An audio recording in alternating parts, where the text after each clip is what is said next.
Okay, you're almost there. This tutorial is kind of like your finishing touches. This is how to add filters to your project. So there are a bunch of different filters. There's a filter menu up top here. It says filter. And you can do things like blur out the image. You can use a Gaussian blur and it kind of swirls your image. You can distort it like ripples, like of water ripples or waves or zigzags. You can add noise, which is like scratches, dust, speckles. You can pixelate your image, fragment it, turn it into like a mosaic kind of art piece. Lots of different options here. You just want to go and explore. A lot of them are in stylized too. Oil paint's kind of a cool feature.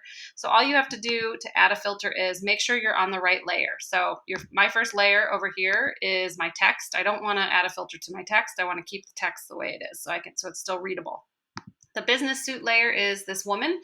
So I can choose to just apply a filter on her if I have that selected, or I can go to my background and select a filter and apply it to my background. So let's say that I go to my business suit layer and I want to just turn this woman into and give her some flair. Maybe I'll go to stylize. Look at oil paint. Okay, what does oil paint look like? So I just click on oil paint.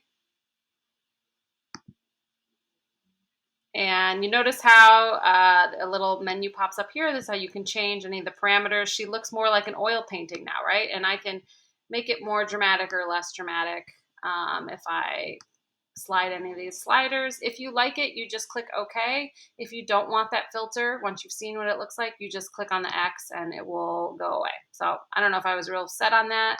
Go back to my filter. Maybe I'm going to go, instead of oil paint, maybe I'm going to solarize her. Let's see what happens here.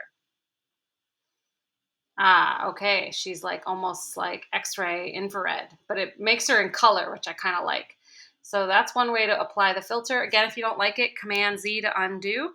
And then the other thing is if you want the background, say you want to change the background and add a filter, just click on the background. That's my advertisement. And you can do the same thing. Come up to filter and say I want to turn him into an oil painting. I'd click on oil paint.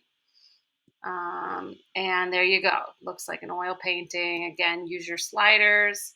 Um, I'm gonna take that off and I'll show you one more option that you can do. I kind of like the idea of making him black and white and her real bright and colorful, just because I want to draw more attention to like her power over him.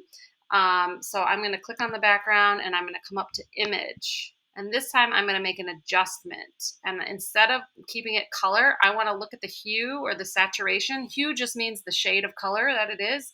And saturation is how bright the color is. So click on hue or saturation. And I'm going to move this over to the side. And if I slide saturation down to 0, I'm turning it black and white, meaning I'm taking all the color out. So I kind of like that look where he's in black and white and she's in color. So I've turned down the saturation and I click OK. So that's a couple ways to add filters. Experiment. Remember to hit Control or Command Z if you don't like something to undo. And experiment till you find something that looks good. Don't overdo it though.